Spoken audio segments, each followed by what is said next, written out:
জীবনে এমন একটা মানুষের প্রয়োজন যে স্বার্থ ছাড়াই ভালোবাসবে আর প্রয়োজন ছাড়াই খোঁজ নিবে।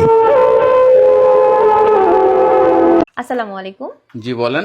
আপনি জানেন বাংলাদেশে আদমশুমারি শুরু হয়েছে, তো আপনার পরিবারের সদস্য সংখ্যা কয়জন সেটা আমরা গণনা করতে এসেছি। জি বলেন। জি, আপনার নামটা? দিনমজুর। না মানে আপনার পেশা না, আপনার নাম। আমার নামই দিনমজুর। আপনি কি বিবাহিত? জি। কয় বছর হচ্ছে বিয়ে করেছেন? 1 বছর। আপনার কি বাচ্চা আছে? জি 2 জন, মানে আমি 2 বিয়ে করেছি। ও আচ্ছা।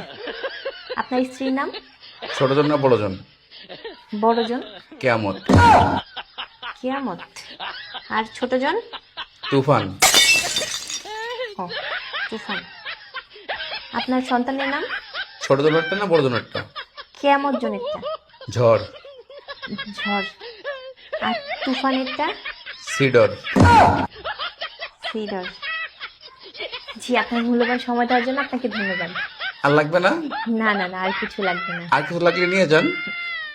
না না, তাহলে ভিতরে সেটা চা খেয়ে যান। এখানে বেশিক্ষণ থাকার সমস্যা আছে। না না না না, আর কিছুই লাগবে না। আপনাকে অসংখ্য ধন্যবাদ, ভালো থাকবেন।